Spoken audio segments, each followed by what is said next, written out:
नमस्कार। आज हम कक्षा 9 की हिंदी से लहासा की ओर पाठ का सार समझेंगे। इसके लेखक हैं राहुल सांकृत्यायन।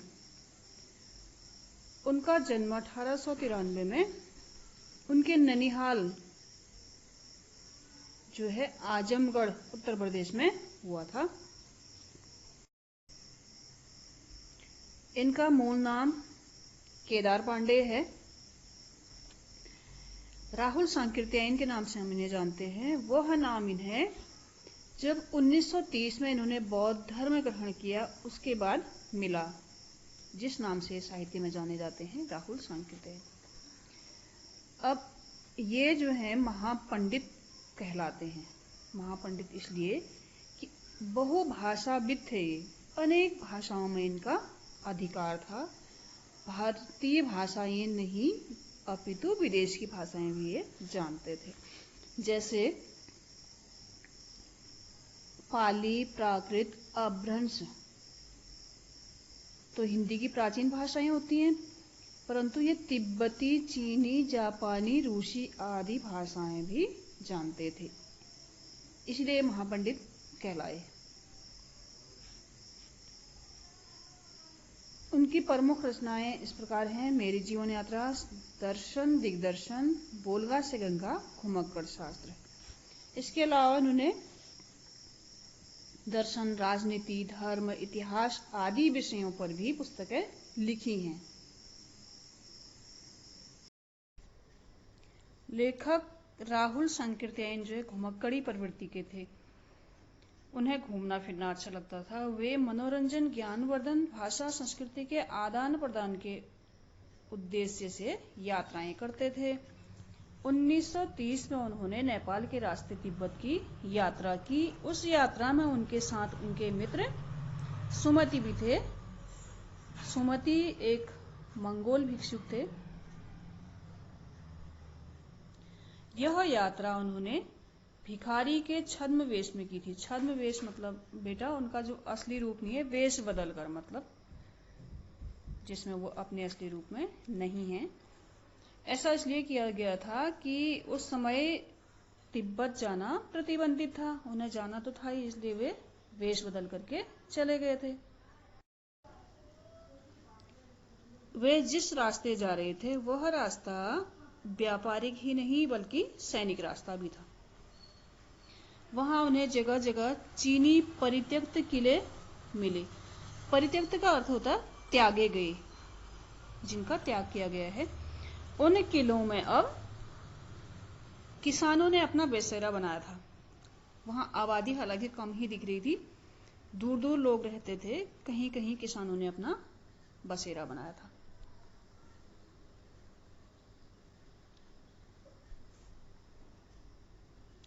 तिब्बत में लेखक को कुछ बातें अच्छी भी लगी, जैसे कि वहां का समाज, वह समाज वहां खुलापन लिए हुए है। उस समाज में जो है जाति पाति, पर्दा प्रथा नहीं थी। परिवार की महिलाएं भी अपरिचित से बात करती, या कोई घर में आ गया तो उसे चाय वे पिलाती थी।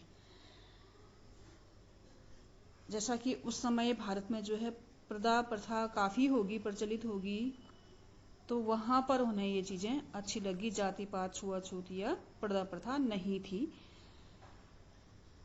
वहां एक विशेष चाय, वो अगर जिस घर में रहे उन्होंने पी, वो चाय बनती है मक्खन,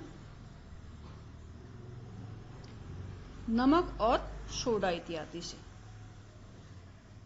चाहे तो चाय वो खुद भी बना सकते हैं जिस घर में रहे, या उस परिवार की महिलाएं उनको चाय देती थी। वे भिखारी वेश में थे, फिर भी उन्हें थोंगला के पहले आखिरी गांव में रहने की जगह मिल गई थी। ऐसा इसलिए हुआ कि सुमति की वहां बहुत जान पहचान थी। उनकी जान पहचान की वजह से उन्हें रात को रहने की जगह मिल गई थी।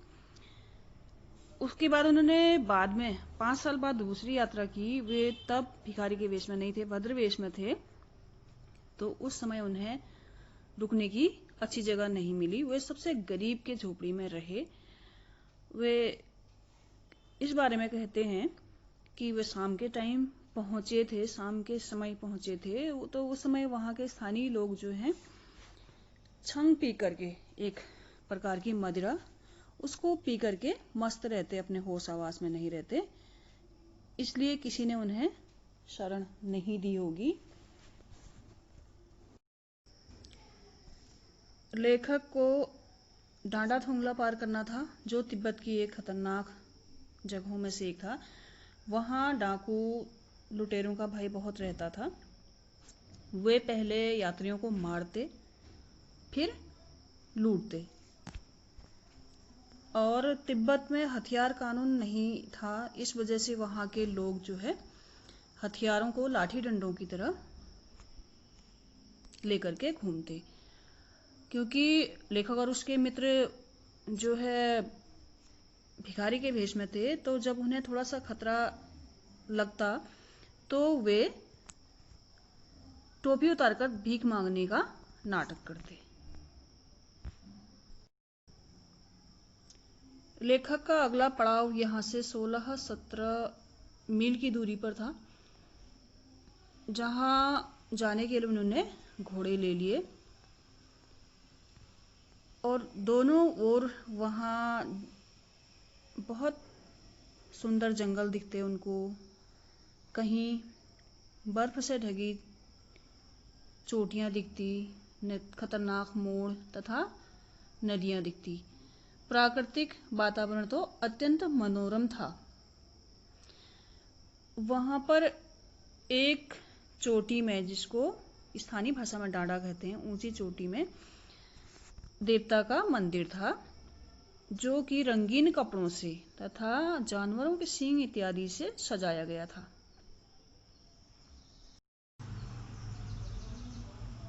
लेखक का घोड़ा थोड़ा सा थक गया, वो धीरे चलने लगा। आगे जाकर के वे साथियों से बिछड़ गए और रास्ता भटक गए।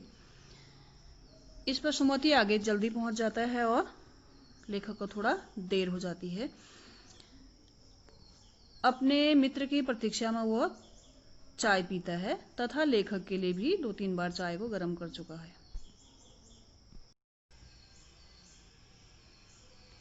लेखक के वहां पहुंचने पर वह गुस्सा होता है कि तुमने इतनी देर क्यों की, परंतु जब उन्होंने बताया कि उनका घोड़ा रास्ता भटक गया था, फिर उनका गुस्सा शांत हो जाता है।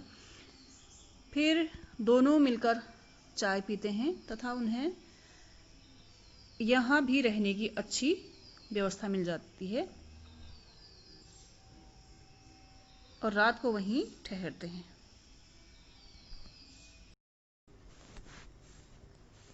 अगले दिन प्रातः 10 बजे वे वहां से आगे के लिए निकले। 10 बजे धूप जो है बहुत तेज लग रही थी, उनका माथा जल रहा था। उससे बचने के लिए उन्होंने अपने सर पर कपड़ा लगा लिया था, कपड़े से सर ढक लिया था। वे अगले दिन सेकर बिहार पहुंचते हैं। सेकर बिहार की जमीन जो है जागीरदारों में बटी थी। अधिकतर हिस्सा मठों के पास था, जो काम बौद्ध भिक्षुक ही देखते थे। तो वहां के खेती के मुखिया नमसे थे। वहां की खेती के मुखिया नमसे थे। वहां उन्हें मजदूर बेगारी में मिल जाते थे। बेगार मतलब होता है बिना पैसे के काम करवाना। वहां एक अच्छा मंदिर भी था, जिसमें कुंजुर यानी कि बुद्ध वचन, भगवान बुद्ध के उपदेश की पुस्तक थी, हस्तलिखित पुस्तकें थी। 103 पुस्तकें थी वो, और जो बहुत वजनदार थी, जो कि बहुत वजनदार थी। एक एक पुस्तक का वजन 15-15 शेर था। एक शेर लगभग 910 ग्राम का होता है, तो 15 शेर का अर्थ लगभग 14 किलो के करीब। एक पुस्तक 14 किलो के करीब थी। लेखक ने उन पुस्तकों को ध्यान से पढ़ा और अगले दिन वहां से विदाई लेकर के वो आगे के लिए चल पड़े। धन्यवाद। इस प्रकार पाठ समाप्त होता है। अगर आपको वीडियो अच्छा लगे तो लाइक, शेयर और कमेंट कीजिए।